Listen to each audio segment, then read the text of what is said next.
Gracias por estar en esta clase de hoy viernes 23 de julio con el tercer semestre de medicina en la Universidad de Nariño. Hoy hacia las 8 de la mañana debo desconectarme durante 40 minutos para atender otros compromisos. La semana entrante viene a la Universidad de Nariño el ministro de Ciencia, Tecnología e Innovación, Tito Crecien, de manera tal que nos toca presentar el laboratorio de biología molecular que estoy dirigiendo. Entonces estamos en plena preparación de todo lo que es la visita y rendición de cuentas ante el ministro y presentarle nuestro laboratorio y las iniciativas de investigación que tiene la universidad, de manera tal que durante ese tiempo estaré desconectado y así antes de las 9 de la mañana nos reconectaremos. Ya le avisaré a Sebastián para que continuemos la clase hasta la hora que sea posible, mientras pasa toda esta situación en la que debo compartir mi labor académica con la dirección del laboratorio, la dirección del Registro Poblacional de Cáncer de Pasto y otras delegaciones como el Comité de Contingencia al cual pertenezco. Entonces, muy buenos días para todos y todas. ¿Me están escuchando adecuadamente? Sebastián, por favor, me confirma, o cualquier otro de los estudiantes, de las estudiantes. Sí, doctor, buenos días. Hola, Sebastián, buenos días, muchas gracias. Entonces, vamos a continuar. Estamos avanzando en la presentación de las políticas públicas en salud que tiene el país. Debemos acabar y concluir el Plan Decenal de Salud Pública. Como les había indicado, es nuestra carta de navegación, es nuestro derrotero, nuestro qué hacer en salud en todo el país. Aquí está resumido todo el qué hacer, de manera tal que, además de las otras normas de prestación de servicio, de financiación del sistema de salud, aquí está resumido lo que debemos nosotros hacer como médicos, como trabajadores de la salud. De manera es necesario su conocimiento. Luego de esto veremos los aspectos de la política de atención integral en salud, la que se denominó en su momento PAIS. Posteriormente revisaremos la política de salud mental de Colombia, revisaremos la política de infancia y adolescencia del país y empezaremos a trabajar sobre el componente de salud de los planes de desarrollo del nivel nacional, del plan de desarrollo departamental, de los planes municipales. Ahí ustedes entrarán con el segundo o tercer gran trabajo, que es que usted por grupos van a organizarse para estudiar esos planes y presentarnos aquí, socializarnos qué componente de salud y cómo se va correlacionando con todo este discurso de los derechos en salud y la salud como un derecho fundamental. Posteriormente, ya habiendo terminado este bloque, nos adentraremos a lo que es medicina de la comunidad y la medicina familiar. En estos aspectos, esperamos entonces poder avanzar hacia el mes de agosto para que septiembre y octubre, septiembre especialmente, vayamos concluyendo el resto de temática que está en el FOA. Tenemos un compromiso y el área de medios de la universidad será la que nos va a coordinar cómo podremos hacer el cineforo que tenemos pendiente sobre el olvido que seremos, de manera tal que vamos armonizando, vamos concluyendo esa primera parte fundamental del estudio de la salud como un derecho fundamental. Entonces, habíamos avanzado en el Plan Decenal de Salud, habíamos avanzado con bastantes, digamos que posibilidades de estudiar las generalidades. Está ya en el país construyéndose la versión que será la versión para los siguientes 10 años, pero es necesario que ustedes sepan que estas mismas dimensiones prioritarias y las dimensiones transversales, muchas de estas se quedan sin que se hayan cumplido las metas que el país se había fijado y que en consecuencia debieron quedar en el Plan Nacional de Desarrollo y deben quedar en el siguiente Plan Decenal de Salud Pública. Habíamos visto la dimensión de salud ambiental, vimos la dimensión de salud mental, vimos la dimensión de enfermedades no transmisibles. Vamos a retomar rápidamente la dimensión de seguridad alimentaria, advirtiendo que el sector salud no es responsable de proveer alimentos para la población. Digamos, eso es claro.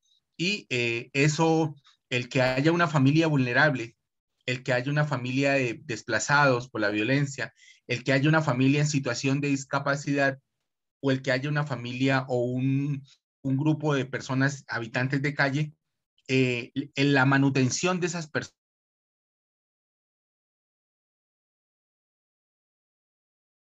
acueducto, alcantarillado, no es una competencia del sector salud. Sebastián me confirma porque es que me está indicando acá que tengo alguna dificultad en el sonido, en la conexión. ¿Me confirma si me están escuchando adecuadamente?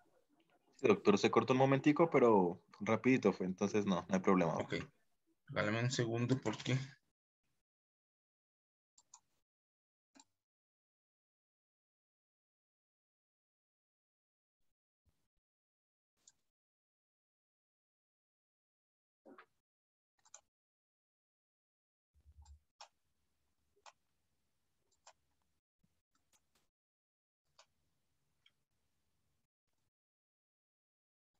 ahí tienen nuevamente la presentación, por favor.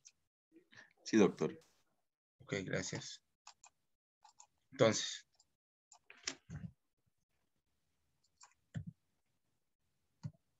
en la dimensión de seguridad alimentaria y nutricional, entonces es claro que nuestra competencia en el sector salud no va a ser proveer alimentos.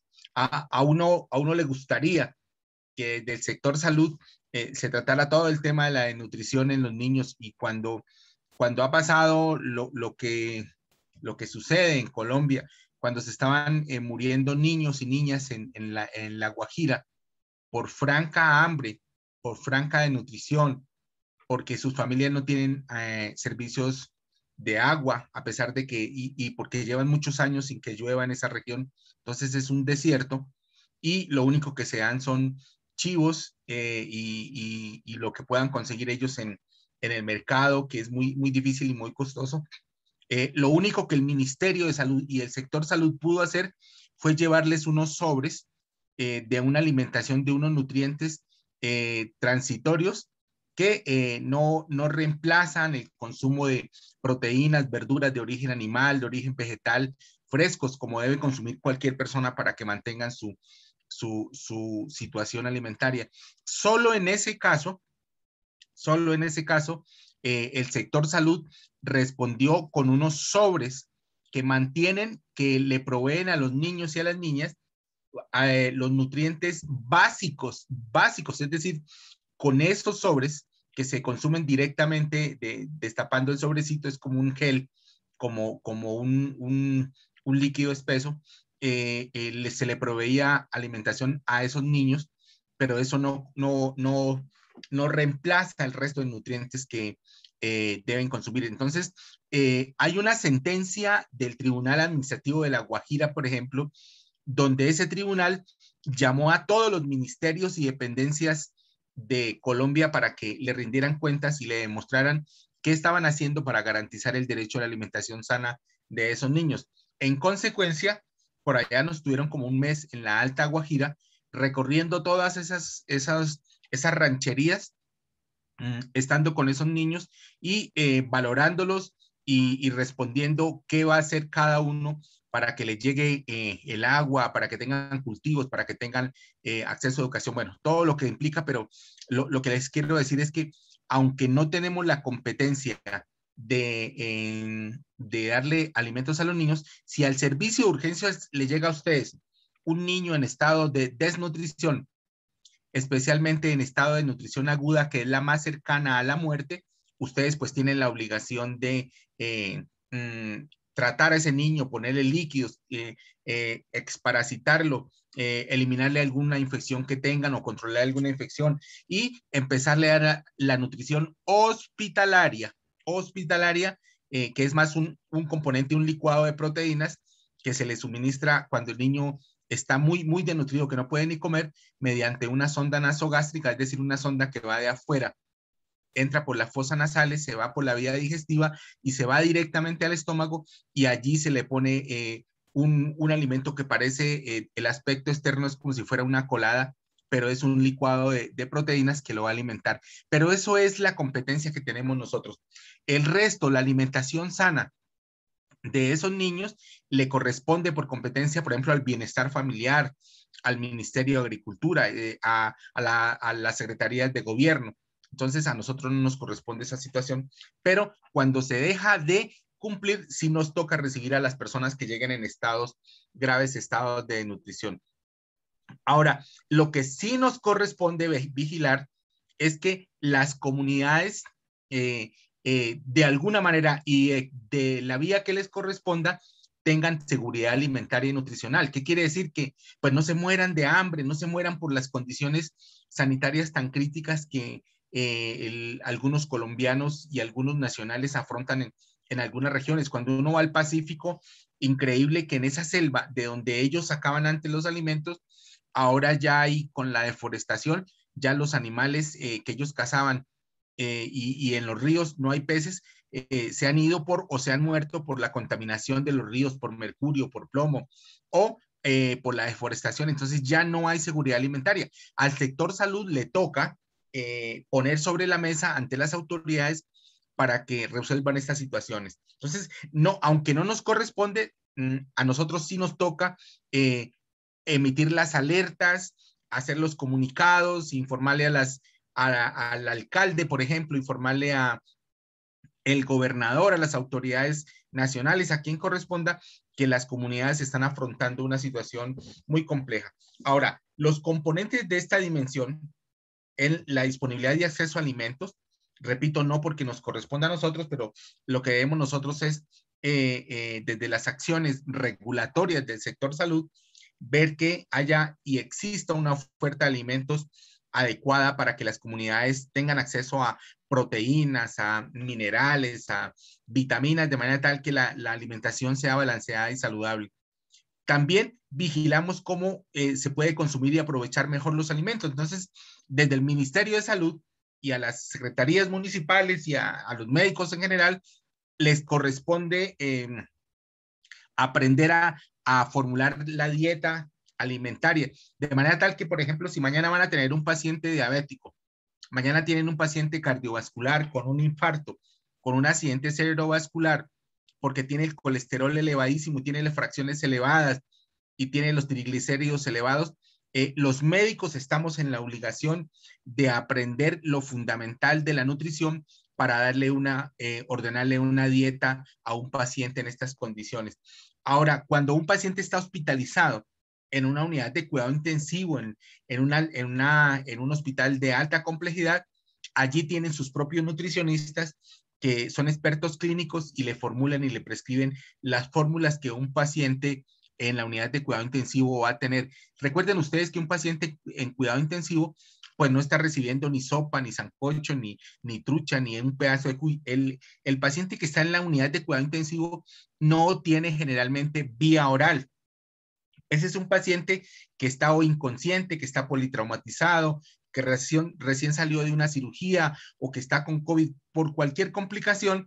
Es un paciente que no tiene vía oral, es decir, no está comiendo, y en consecuencia ese paciente tiene que tener un suplemento alimenticio y nutricional vía sonda nasogástrica o vía parenteral, de manera tal que esas fórmulas y esas preparaciones, según los requerimientos de los especialistas, ya no es competencia de los médicos generales. Eso lo prescriben los nutricionistas, y ni siquiera cualquier nutricionista, sino los nutricionistas que saben de alimentación clínica y que saben de alimentación hospitalaria, especialmente de pacientes en la UCI. Pero el resto de conocimientos que debemos transmitir a la comunidad, ese sí es una obligación de nosotros como médicos saberla. Ahora, la otra competencia del sector salud es vigilar que los alimentos no enfermen. Y aunque nosotros los médicos no hacemos esa vigilancia, la hacen los técnicos de saneamiento y todo el componente de salud ambiental, los veterinarios que trabajan en salud. Nosotros lo que sí tenemos que vigilar es que si estamos de turno y empiezan a llegar pacientes con evidencia de una intoxicación alimentaria, prender las alarmas para que esto no progrese.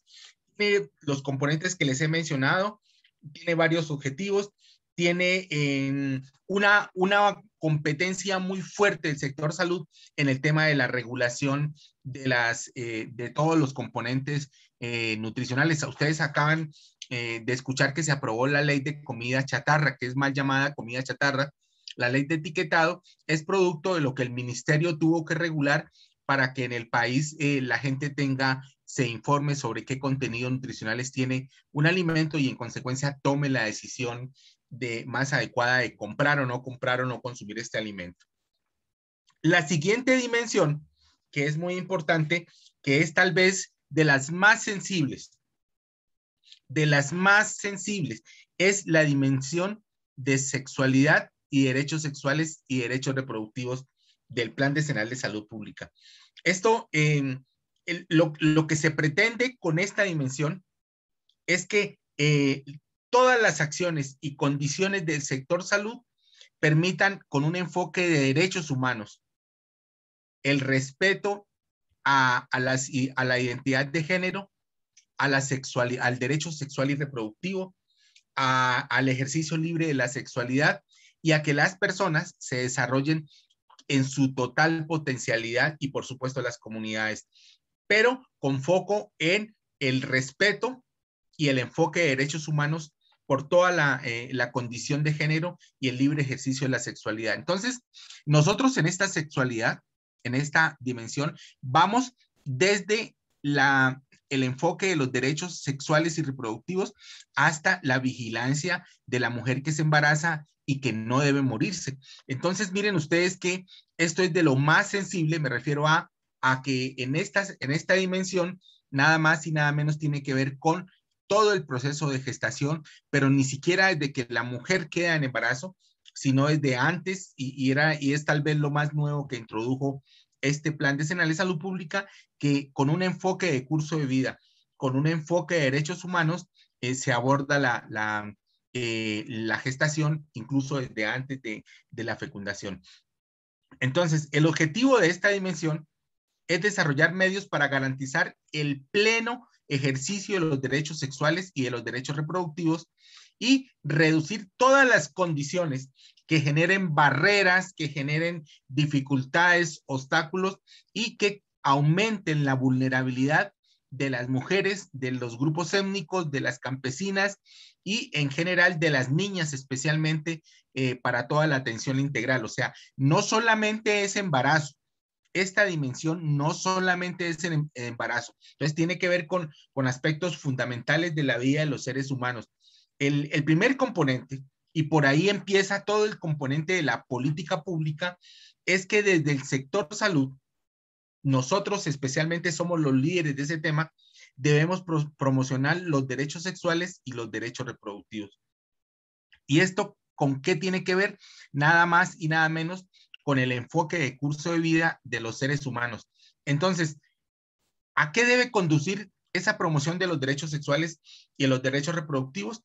A una equidad de género. Y en esto, cuando yo hablo de equidad de género, es decir, es que las mujeres con igualdad de derechos, con igualdad de capacidades, con igualdad de potencialidades, deben no deben sufrir ningún tipo de discriminación, ningún tipo de violencia, ningún tipo de alteración de su desarrollo emocional, físico, psicológico, mental, de manera tal que para nada exista ningún tipo de discriminación en Colombia por temas de género.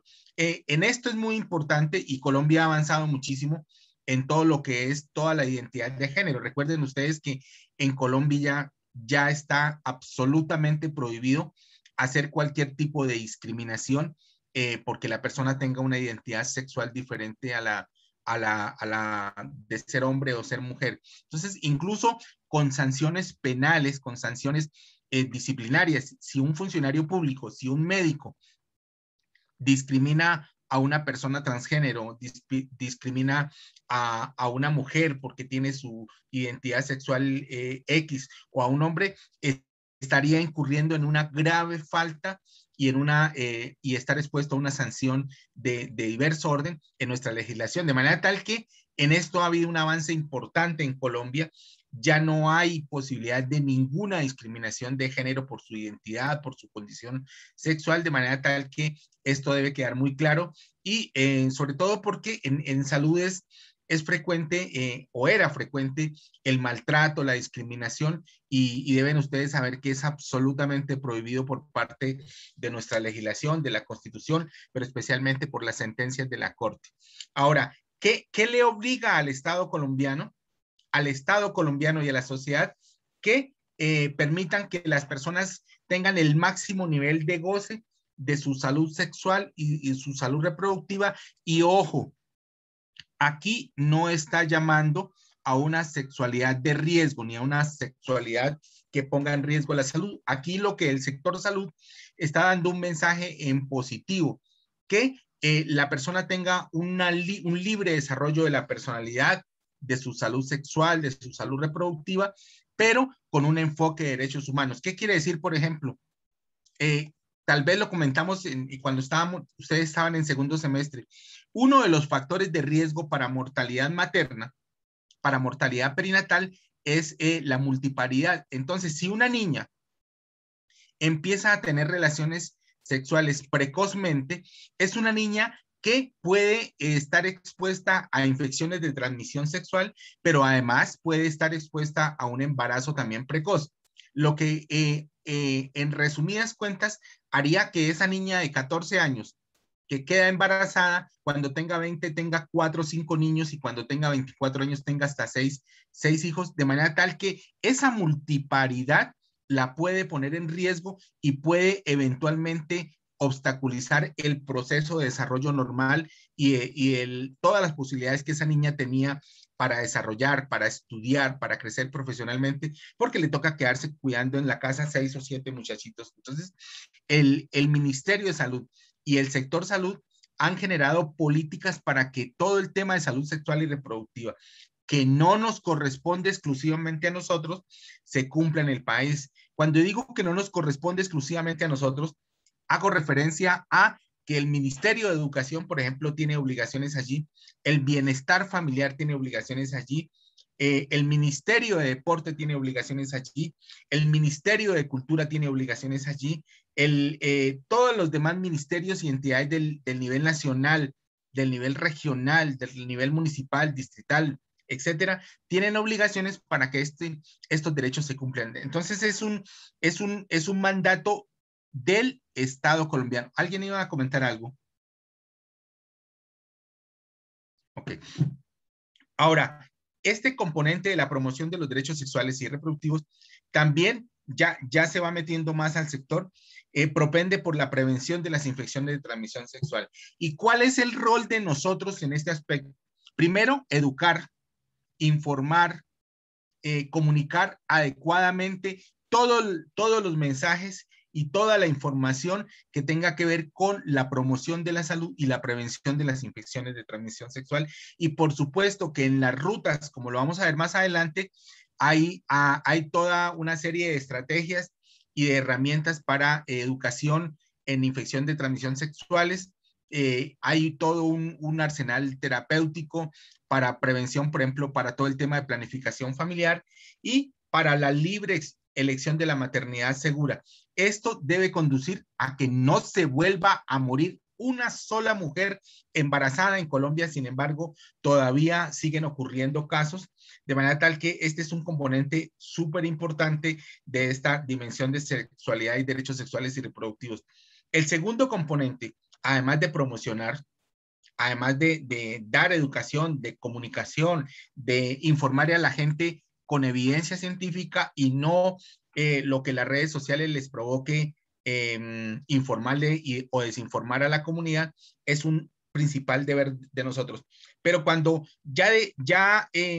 pasamos de la promoción a la siguiente etapa, ya lo que tenemos es que prevenir, ya lo que tenemos es que vigilar, ya lo que tenemos es que controlar, ya lo que tenemos que es atender, ya lo que tenemos es que paliar cuando ojalá no sea así, pero cuando ya se nos ha pasado alguno de estas patologías y ya la mujer, por ejemplo, adquiere un cáncer de cuello uterino, o ya la mujer en embarazo pierde a su bebé, o lamentablemente pierde la vida a la paciente. Entonces, en materia de prevención y atención en salud sexual y reproductiva, no se les olvide que el principio de todo es el enfoque de derechos. Y con ese enfoque de derechos, nosotros tenemos que garantizar que se prevengan las enfermedades. ¿Y cómo se previenen las enfermedades? Por ejemplo, las enfermedades de transmisión sexual, con una sexualidad responsable, con una sexualidad haciendo uso de los dispositivos médicos, de las herramientas médicas para la prevención de las enfermedades de transmisión sexual. Y aquí uno de los principales aspectos es que ya quedó en las rutas la obligación de la provisión de, por ejemplo, preservativos y de otros métodos de planificación familiar que ayudan a controlar o a disminuir el riesgo de una infección de transmisión sexual. En, en este capítulo hay una cantidad de objetivos importantes, hay varias metas y hay estrategias dirigidas a 4 grupos especialmente de interés para la política de salud sexual, para la dimensión de sexualidad y derechos sexuales. Primero, el abordaje integral de la mujer antes, ojo, antes de que se embarace, durante el embarazo y después de que nace el bebé. ¿Por qué? ¿Por qué con este enfoque? Porque antes de que la mujer se embarace, la mujer tiene que ser full objeto y sujeto de toda la promoción de los derechos sexuales y reproductivos. Y esto no empieza en el sector salud, esto empieza en la propia comunidad, esto empieza en el propio hogar. ¿Qué quiere decir? Que no haya violencia sexual, que no haya abusos contra los menores de edad, que no haya ningún tipo de conductas que pongan en riesgo la integridad, la salud física, mental de esos niños y esas niñas en Colombia. Y ya ven ustedes todos los días en nuestros noticieros escándalos porque esto no se cumple. Entonces, esta obligación, repito, no solamente es desde el sector salud, sino desde el Estado colombiano y desde toda nuestra sociedad. ¿Qué quiere decir? Que aquí pasa por los derechos de los niños, de las niñas, las acciones que tienen que ver con todas esas situaciones de riesgo en los hogares infantiles, en las escuelas, en los colegios, en los niños, en los jardines, de manera tal que esto es muy importante que todo el Estado colombiano esté sintonizado para que se cuiden casi como un tesoro esos derechos sexuales y reproductivos de toda nuestra población, pero especialmente de los niños, de las niñas, de los adolescentes y de las mujeres especialmente. Entonces, el abordaje integral de la mujer es un tema, es un capítulo fundamental y esto tiene que ver con nuestras acciones, por ejemplo, cuando estamos haciendo valoración de crecimiento y desarrollo de los niños.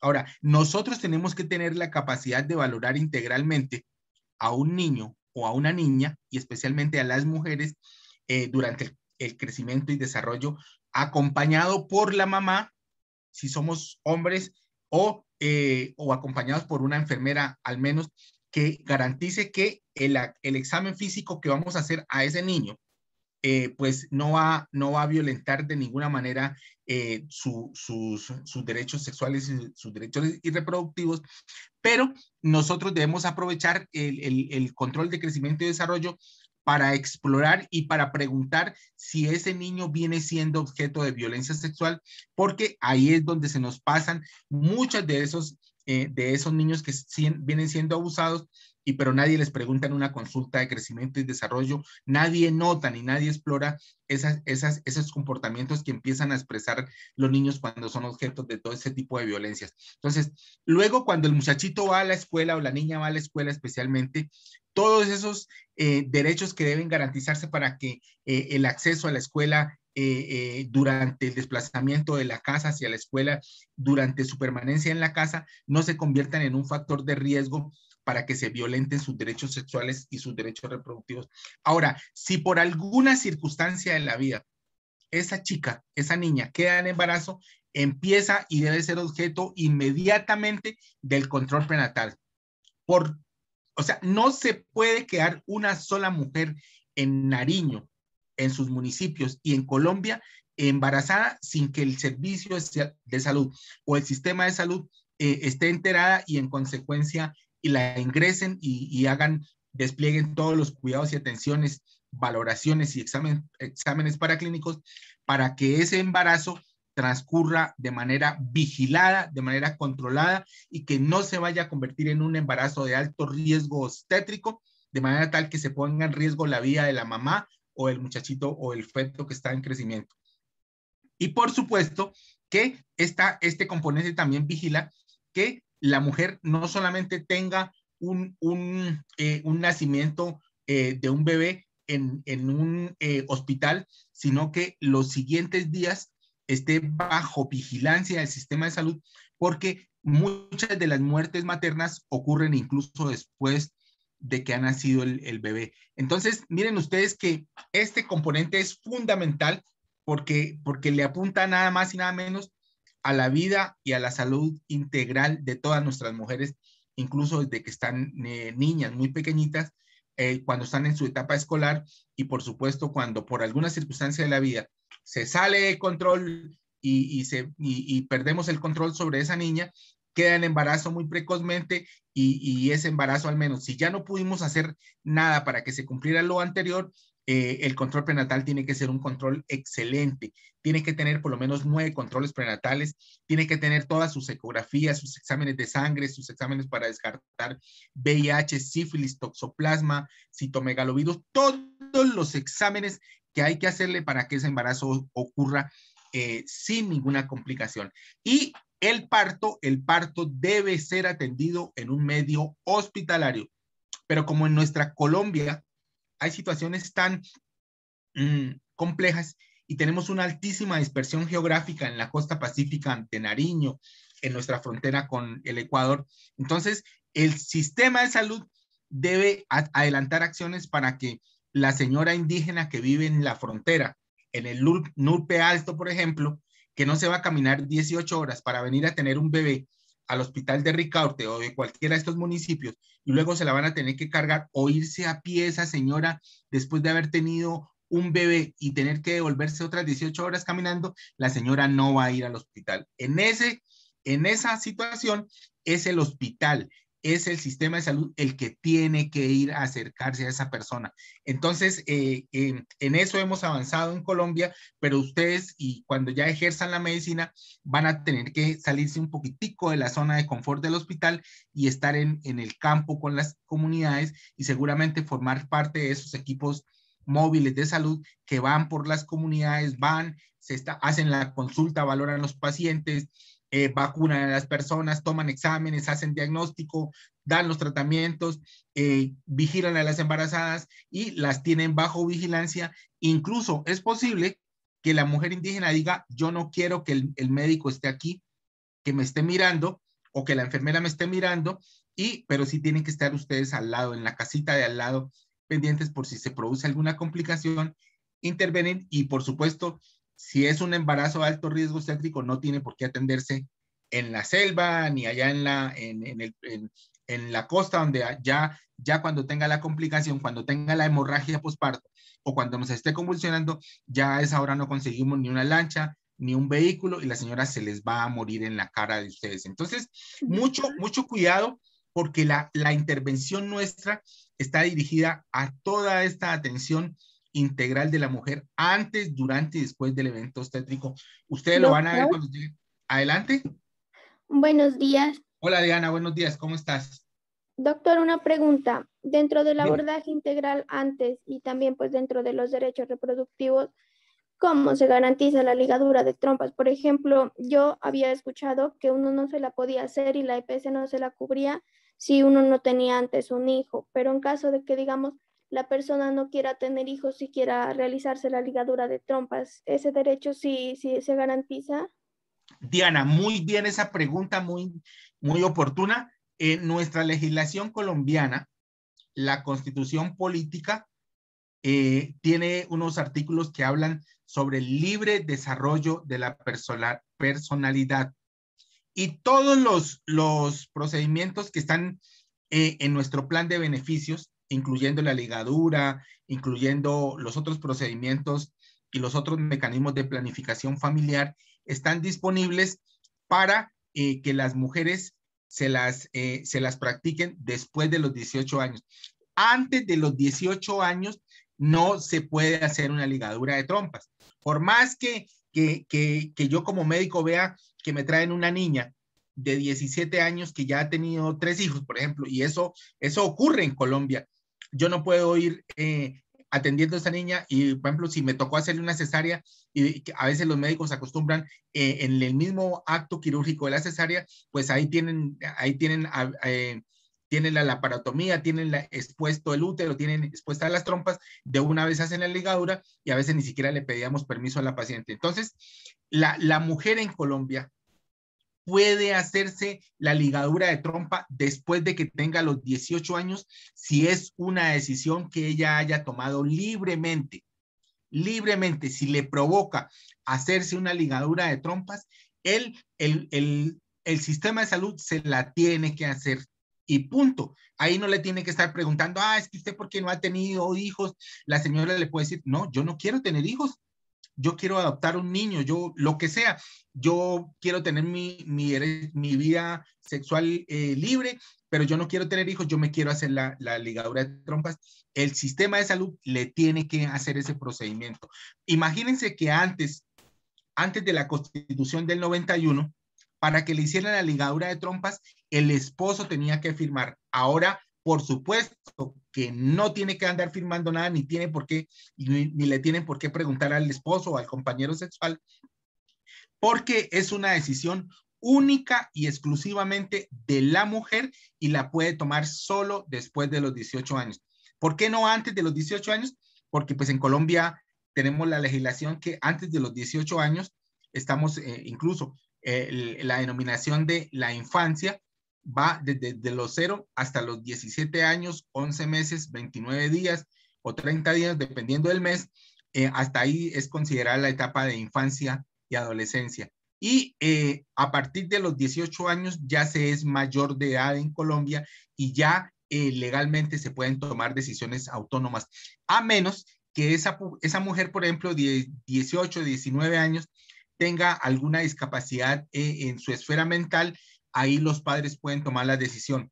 Pero si una mujer decide hacerse la ligadura, la puede hacer sin preguntarle a nadie. Igualmente un hombre, a los 19 años puede desear hacerse una vasectomía y el sistema de salud se la tiene que hacer y no le tiene por qué andar preguntando si ya tuvo hijos.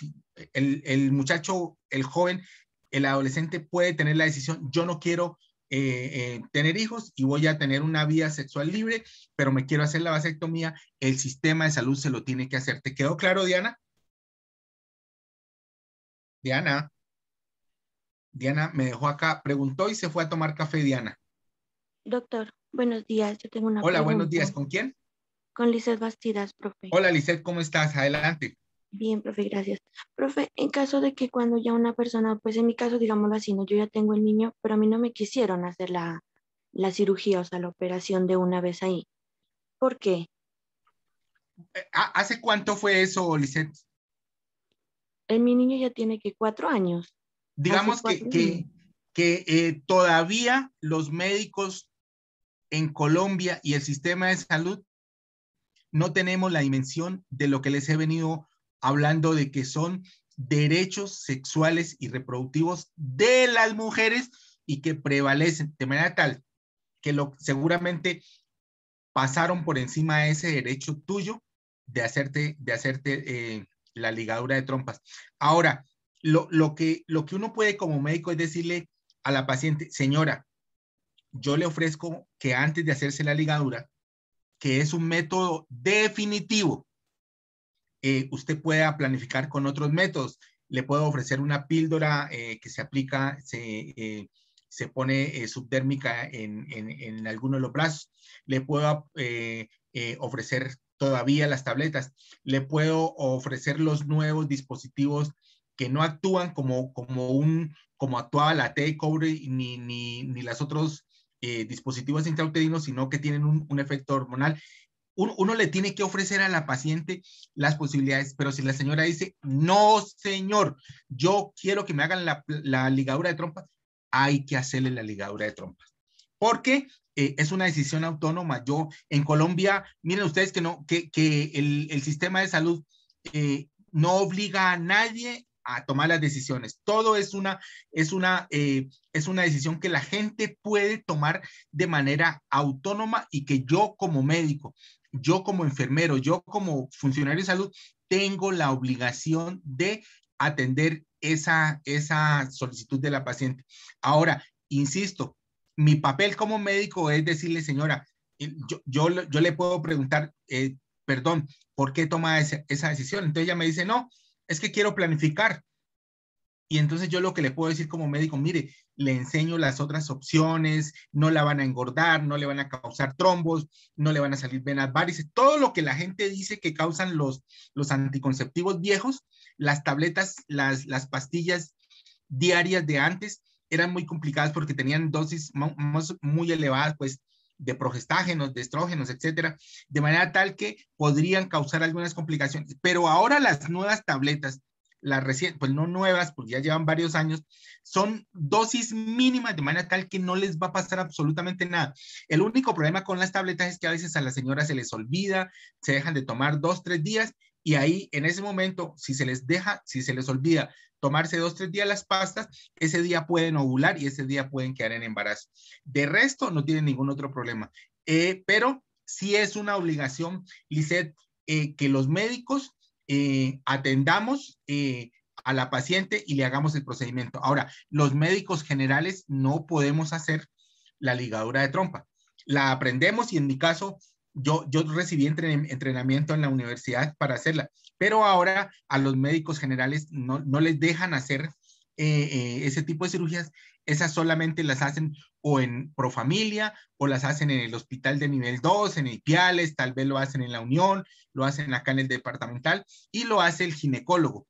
De manera tal que, pero es una obligación hacerlo. No, el médico no puede rechazar esa solicitud. Ahora, si tú estás en Maguipayán y en Maguipayán no hay sala de cirugía, no hay ginecólogo, pues lo que tengo que hacer es hacerle una remisión para que le programen la ligadura y se vaya a Pasto o a Tumaco. Yo creo que allá le pueden hacer esa cirugía y le hagan. Ahora, la remisión no es urgencia, o sea, nadie va a pedir una ambulancia para llevarse a la señora que tiene urgencia a hacer la ligadura de trompa. Es decir, no funciona así, pero tampoco le va a hacer la remisión para que la señora le hagan el procedimiento en un año, porque cuando ya venga en un año ya viene con el muchachito en los brazos y ya pues la señora no deseaba tener más hijos. Entonces, es muy importante. Ahora, de una vez les aviso, les informo, cada que uno va a hacer un procedimiento quirúrgico o un procedimiento con un paciente, debe tener una carta que se llama consentimiento informado.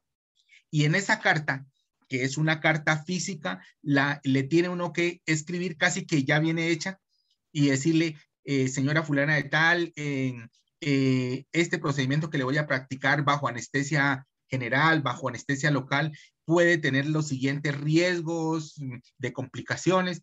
Cuando alguien no es experto, va y le liga otra cosa y no le liga las trompas.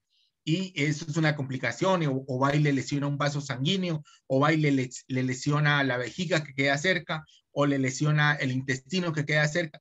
Entonces, por eso los médicos generales no hacen estos procedimientos.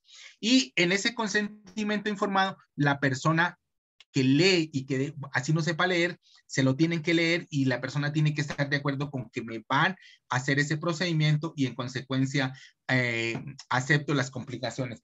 Si yo le hago un procedimiento a la señora de una ligadura de trompa y no le hago firmar esto, la señora luego viene y demanda al hospital, viene y demanda al médico porque le hicieron ese proceso, o la familia puede demandar al médico por no haber pedido ese consentimiento informado.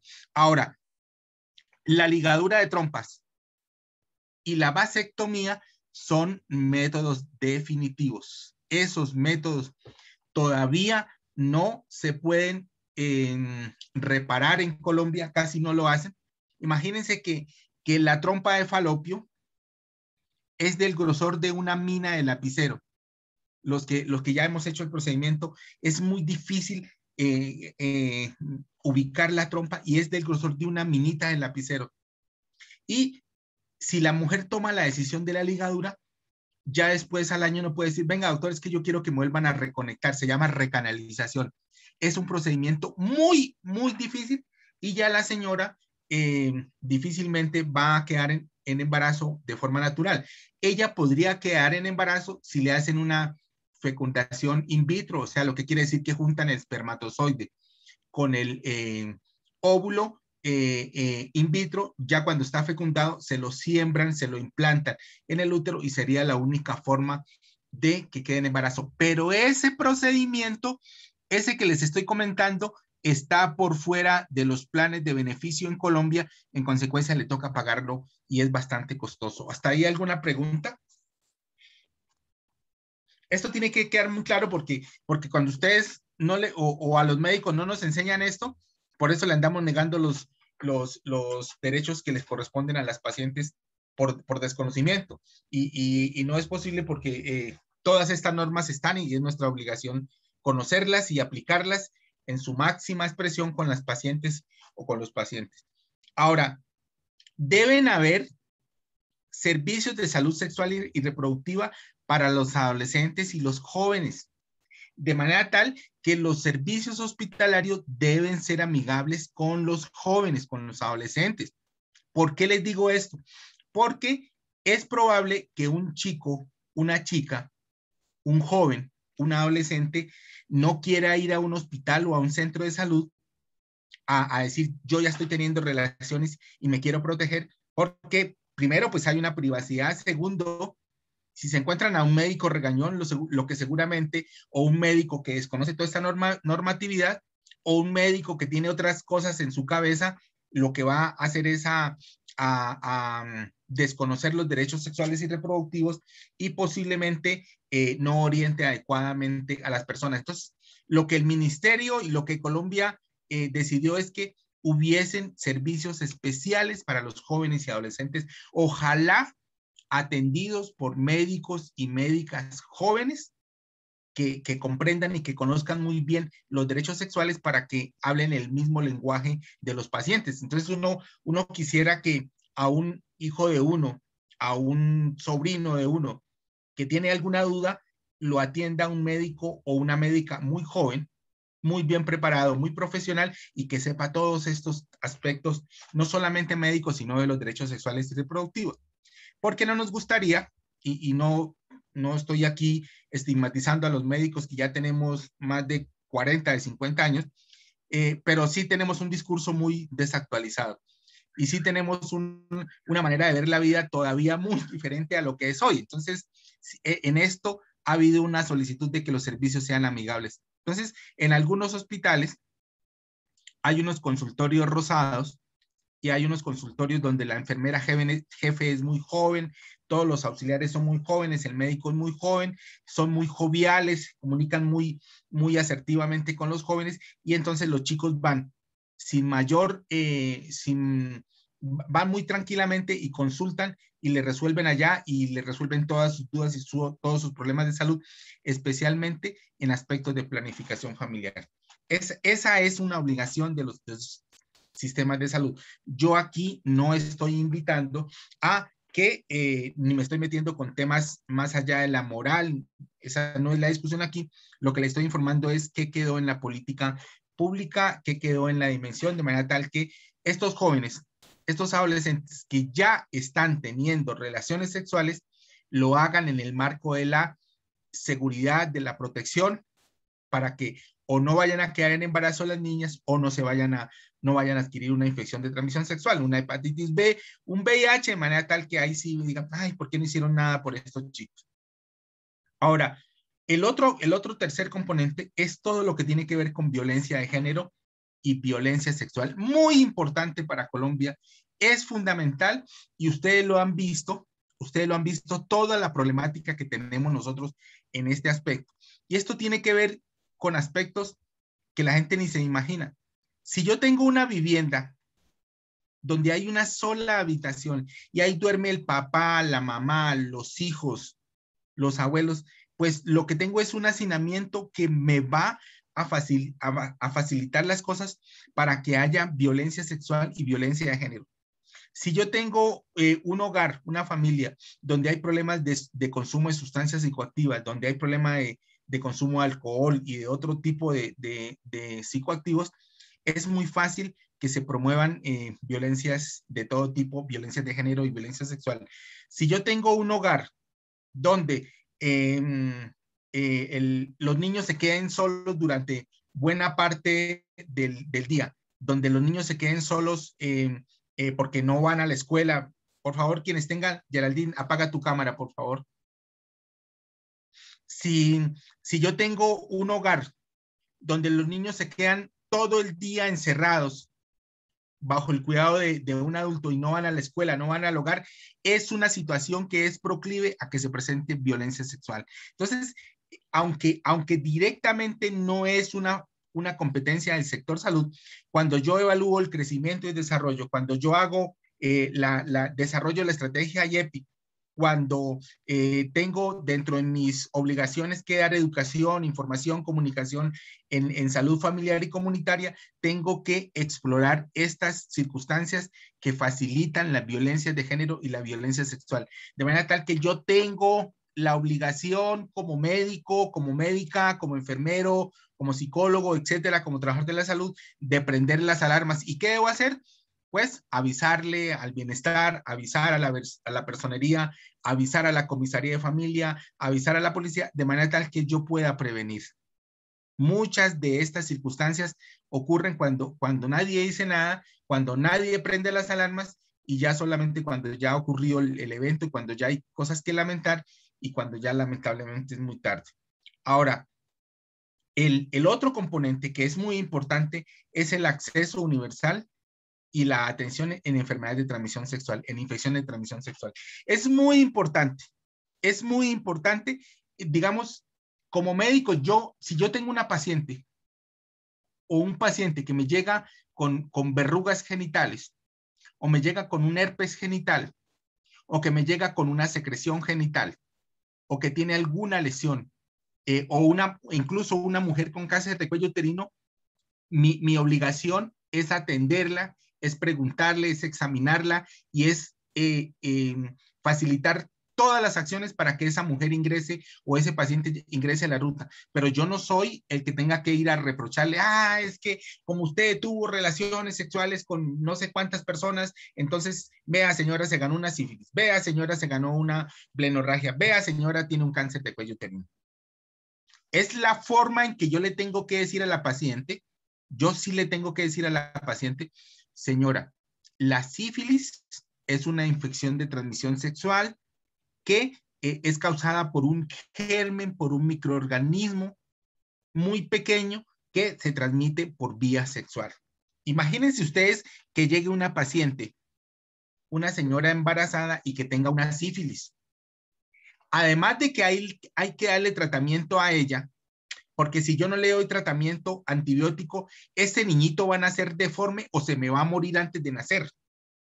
De manera tal que en esas condiciones yo seguramente voy a tener que darle tratamiento a ella y darle tratamiento a la pareja, a su compañero sexual, pero yo no soy el que le tengo que ir a reprochar por qué sigue teniendo relaciones en el embarazo. No, digamos que los médicos no somos las personas llamadas al reproche, pero sí le tenemos que decir a la señora que si no se cuida, que si no se protege y sigue teniendo relaciones con la misma persona que la infecta, pues ese niño va a estar en riesgo de nacer con deformidades en el cerebro, en las piernas, en sus huesos, o se va a morir y ella pues además va a tener su daño en los genitales y va a tener su repercusión y que hay que recibir tratamiento y que su pareja tiene que recibir tratamiento y en lo posible pues mantenerse sin relaciones el resto del embarazo. Entonces, mucha atención porque es nuestra obligación.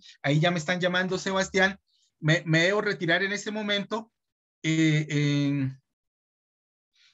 ya me reconecto a otra reunión y ya nos volvemos a ver tal vez a las 8:45, Sebastián.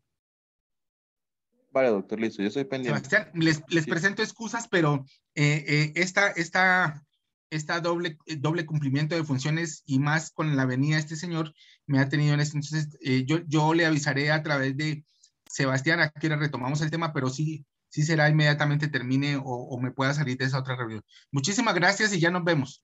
Ojo, pues no me van a dejar solo, muchachos, hay solo 22 y hoy era viernes común y corriente de clases, Sebastián. ¿Qué estará pasando con estos chicos? Ya nos vemos, Sebastián. Hola, doctor, que esté bien.